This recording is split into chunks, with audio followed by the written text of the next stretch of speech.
Приветствуем вас на канале Раиса Греченко «Дача, сад, огород, цветы». Мира вам и добра! Сегодня очередной агрогороскоп на сентябрь месяц, и он посвящен поливам растений.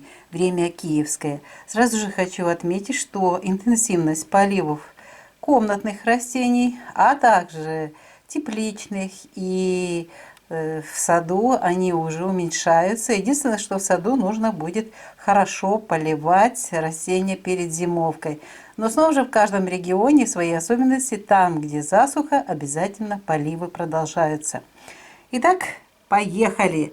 1 и 2 сентября прекрасное время для поливов. И если вы даже поздно вечером будете поливать 2 сентября, это никак особо не отразится на растениях, потому что 3 и 4 Луна будет в знаке Стрелец, стихия огня. В это время нейтральный полив не воздействует на растения так больно и губительно, как это будет чуть позже. В знаке стихии воздуха мы сейчас дойдем до этого времени. Итак, у нас начало месяца прекрасное для поливов. Затем прекрасный период будет 5 и 6, причем и 6 даже поздно вечером можно поливать. Это растущая луна. При растущей луне очень хорошо и использовать подкормки. Напоминаю, сентябрь это уже уменьшение светового дня, фотосинтез замедляется.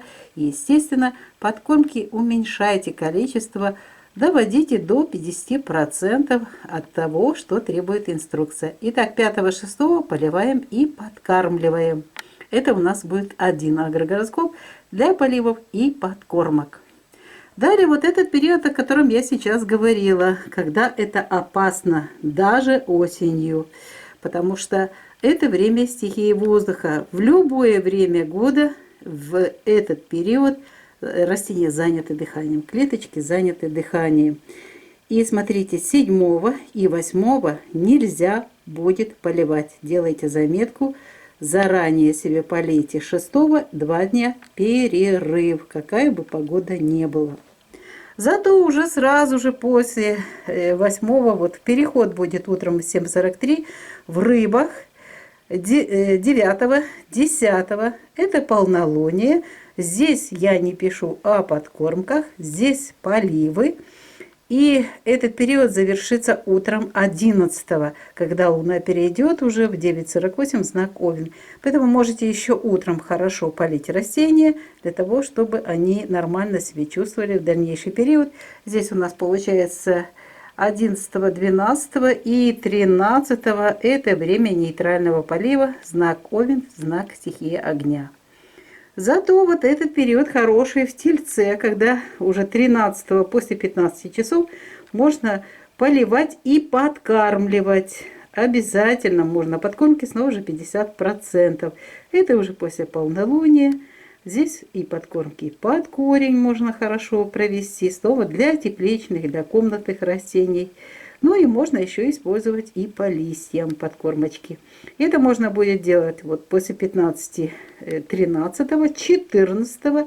И вот здесь будьте внимательны. Вот 15 нужно завершить поливы до 20 часов, самое позднее, для того, чтобы вода полностью питалась. Затем начинается у нас вот этот неблагоприятный период для поливов. Знак Близнецы с 23 часов 17 минут, 15, 16 и 17 и до 18 утра, до 11 часов. Неблагоприятный период для полива. Близнецы, знак стихии воздуха.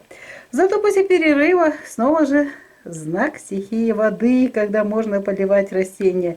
После 11 часов 18, 19 и 20 практически до вечера, можно до конца вечера поливать, потому что переход в знак Лев будет в конце суток 20. И далее нейтральный период для поливов, это 21 и 22. Лев, знак стихии огня.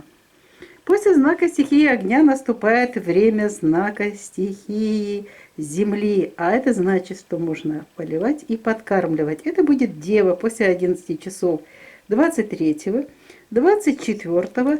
Вот эти дни можете использовать хорошо для полива подкормок. А вот 25 это время перехода Луны из знака Девы в знак Весы вечером 19:44. Поэтому Поливы в этот день актуальны. Подкормки, пожалуйста, уже они обычно делаются вечером. Здесь уже не поливать вечером, не подкармливать нельзя. Нельзя будет поливать и 26 и 27. Хотя это новолуние, и оно как раз совпадает в новолуние. Вода не воспринимается растениями, тут еще и знак стихии воздуха.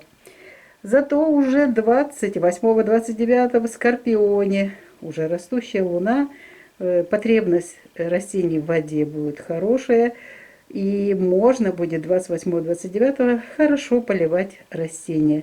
Но близится уже октябрь, и подкормочки уменьшаем, и они практически уже скоро не нужны будут.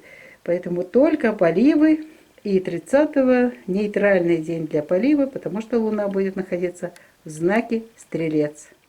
А теперь пришло время скрина. Делаем скрин. Тем временем авторы канала Раиса Горяченко и Александр Волик желают вам здравия, здравия вам, вашим родным и близким, а также хорошей благодатной погоды, чтобы вы поменьше уже поливали сад, пусть насытится земля именно небесными энергетическими потоками властелина вод Нептуна, и вам будет немножко легче после этой жаркой, знойной погоды летом 2022 года.